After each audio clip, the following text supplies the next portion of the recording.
Bueno, ya se los hemos contado, la ley de inclusión en la educación escolar comenzará a regir a partir del 1 de marzo.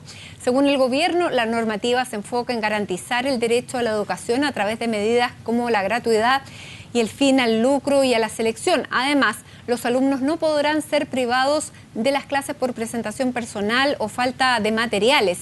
Queremos profundizar sobre este tema, sobre los cambios. Vamos a tomar contacto a esta hora con Andrés Palma, secretario ejecutivo de la Reforma Educacional. Señor Palma, gracias por este contacto. Muy buenas tardes. Hola Matilde, bueno, aquí dispuesto a responder preguntas y conversar un poco sobre este gran evento que es que el 1 de marzo entra en vigencia la ley de inclusión escolar. Bueno, hay muchas dudas al respecto, señor Palma, porque para muchos establecimientos una ley estaría por sobre la normativa interna de cada uno de esos establecimientos y, por ejemplo, no podrían tener sus propias reglas como las que ustedes han mencionado. Un niño no podría dejar de tener una matrícula porque no tiene un promedio lo suficiente, no podría llegar si no tiene, no podrían sacarlo si no tiene el uniforme. ¿Qué es lo que va a cambiar a partir del 1 de marzo? A ver, a partir del 1 de marzo son pocos los cambios que se van a vivir adentro de los establecimientos educacionales. Yo diría casi ninguno. Los establecimientos que reciben aportes del Estado van a tener más recursos. Y van a tener más recursos por una doble vía, porque va a haber más recursos para los establecimientos que tienen programas de mejoramiento educativo, muchos más recursos para los establecimientos que teniendo programas de mejoramiento educativo son gratuitos y aún más recursos para los que teniendo planes de mejoramiento educativo y siendo gratuitos son también sin fines de lucro. Y el otro motivo por el cual van a tener disponibilidad de mayores recursos es porque en todos los establecimientos que reciben aportes del Estado no va a poder retirarse utilidades de los recursos que aporta el Estado. De los recursos que aportan los padres todavía, porque el copago va a seguir existiendo durante un buen tiempo, sí lo van a poder retirar los sostenedores, pero los recursos que aporte el Estado se van a tener que destinar íntegramente al desarrollo de los proyectos educativos. Y esto significa entonces más recursos en los establecimientos. Y eso es lo que conocíamos, pero lo que pasa con el tema de la ley de inclusión es lo que queríamos conversar. Los cambios que va a haber, porque hay inquietud. Eso es el eje de la ley de inclusión, pero respecto a la consulta que tú hacías, la ley de inclusión también define un par de cuestiones, no muchas, nuevas respecto de todos los establecimientos educacionales, ya sean particulares subvencionados o inclusive los particulares pagados. Por ejemplo, no se le puede cancelar la matrícula ni expulsar a un alumno por cambio en el estado civil de los padres.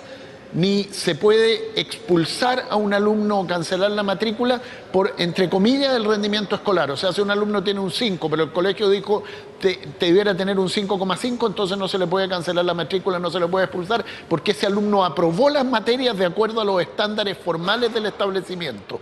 Entonces, esos son cambios que apuntan a que los establecimientos mantengan a su alumno y no los discriminan arbitrariamente. Sería arbitrario que los discriminaran porque se sacó un 5 y no un 5,5. ¿Y qué pasa entonces con los reglamentos internos, señor Palma, de los colegios? Porque estoy pensando en colegios particulares que precisamente, como usted pone ese ejemplo del rendimiento, hay muchos que cancelan la matrícula si un niño no logra, por ejemplo, el 4,5, el 5 en los colegios ingleses. Si no logra el 4,5 también se les echa. A partir de este año, hasta a partir de este año 2016, eso ya no lo pueden hacer. Nosotros tenemos normas que rigen para todos los chilenos, esas son las leyes. Un establecimiento educacional no puede poner sus propias normas por sobre las leyes que nos rigen a todos los chilenos. Y hemos legislado para que no se discrimine arbitrariamente, es decir, para que no se sancione a un alumno por algo que está por sobre lo que las leyes le dan derecho a ese alumno, le dan derecho a esa familia. Eso es, por ejemplo, que a un alumno se le diga usted no puede continuar porque no obtuvo la nota que para la sociedad chilena es la nota de aprobación en un establecimiento.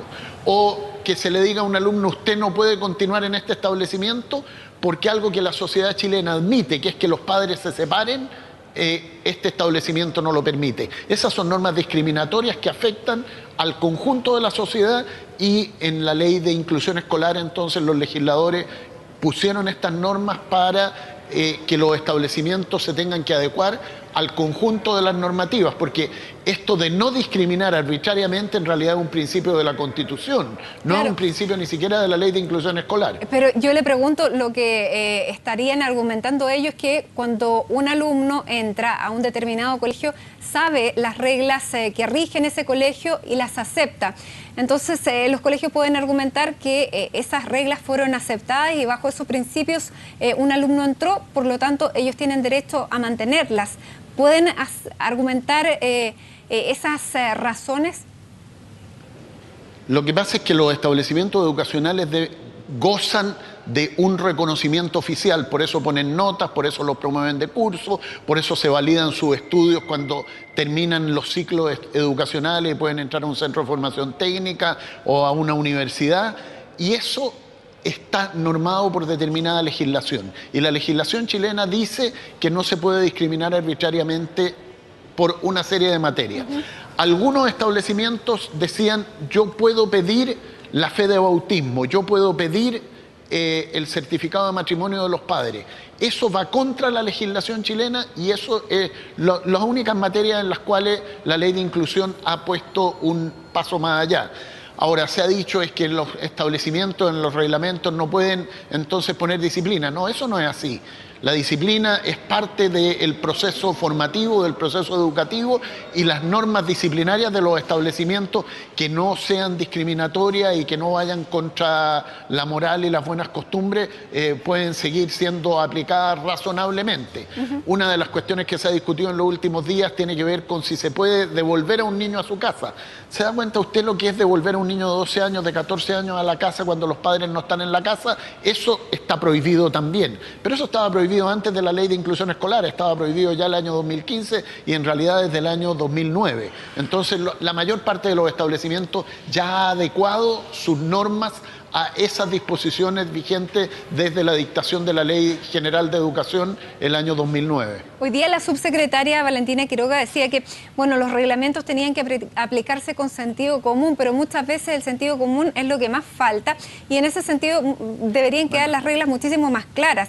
¿Qué pasa, por ejemplo, con el uso de los uniformes? Usted decía, un niño no puede ser devuelto a su casa porque no tiene la corbata o algún tema, pero si llega en mal estado, en estado, no sé, de ebriedad, si llega sin el uniforme, si llega desaseado, si llega en condiciones que no tal vez le permitirían entrar a una sala de clases para asistir a una lección normal junto a sus compañeros, ¿puede el colegio hacer algo al respecto? O sea, siempre los colegios lo hacen. Si los colegios son los sostenedores de los establecimientos, los directores de los establecimientos, en la gran mayoría de los casos tienen criterio.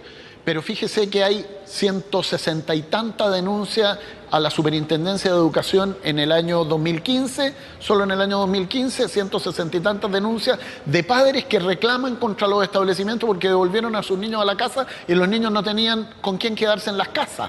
Los padres y madres trabajan hoy día, usted devuelve un niño a su casa y ¿qué pasa con ese niño? Queda vagando en la calle. Entonces, eso es lo que queremos evitar porque eso no es pedagógico. No es pedagógico que el niño tenga que asumir una conducta que no le corresponde. No hay que olvidarse que son niños. Estamos hablando de niños que están en un proceso educativo y que el establecimiento se ha comprometido a apoyar ese proceso educativo, que es muy importante decir, es principal responsabilidad siempre de los padres. Así lo fija, entre otras cosas, la Constitución chilena. Entonces, ¿qué pasa? Si un niño llega desaseado, si un niño llega, como decías tú, en una situación incómoda o molesta, bueno, hay que citar a los padres, hay que dejar a los niños en la inspectoría, hay que acoger al niño y resolver el problema con los padres. Y bueno, el 99% de los padres va a acudir si del colegio lo llaman. Uno se mueve en círculos llenos de padres, no solo aquí en el Ministerio de Educación, en la vida uno ha sido padre y cada vez que a uno lo llamaban por algún motivo uno corría. Pero uno mismo, a mí me tocó reclamar cuando alguna vez me devolvieron y yo vivía muy cerca del colegio de mis niños, me devolvieron a mis niños alguna vez por algún motivo y yo fui al colegio inmediatamente a reclamar porque el colegio no puede tomar una decisión que es prioritaria de los padres. Si el niño anda solo por la calle, esa es una decisión de los padres, no es una decisión del establecimiento. Ahora, esto podría llevar, por ejemplo, al fin del uso de los uniformes en determinados establecimientos, porque muchas veces los niños o las familias no tienen como para comprarle el uniforme al niño.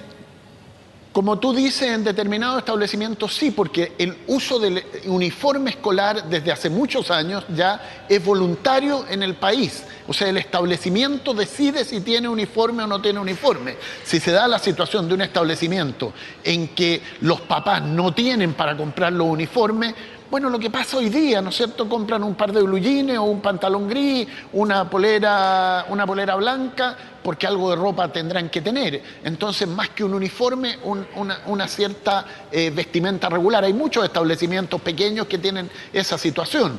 Los uniformes son deseables porque son poco discriminatorio. El uniforme fue un avance contra la discriminación, contra el bullying, en términos de que el niño estaba más mal vestido, el niño estaba mejor vestido y podía haber molestias en ese sentido. Y en esa perspectiva la ley, ni la ley de inclusión escolar ni la ley general de educación impiden el uso de uniforme o impiden que un establecimiento fije la existencia de un uniforme. Y si un padre postula ese establecimiento, tiene que saber que tiene que haber uniforme. Lo que estamos hablando es de situaciones marginales. El niño que llegó sin el uniforme, ¿se devuelve para la casa o se le acoge en el establecimiento y se llama a los padres? Por algún motivo ese niño debe haber llegado sin uniforme. Ahora, si en un establecimiento todos los padres son tan carentes que no tienen recursos para uniforme, probablemente ese establecimiento fijará que no hay un uniforme, pero hay ciertas normas de urbanismo y de higiene que tienen que cumplir los alumnos. Señor Palma, muchísimas gracias por aclararnos estas dudas a esta hora aquí en CNN Chile, cuando falta poco para que ya los alumnos vuelvan de regreso a clases. Seguramente esta nueva ley en la marcha se va a ir conociendo mejor, vamos a saber efectivamente si se aplica o no el sentido común que hablaba la subsecretaria, y vamos a ver cómo se resuelven los problemas y se establece más claridad respecto a algunos puntos específicos. Así que muchísimas gracias por este contacto.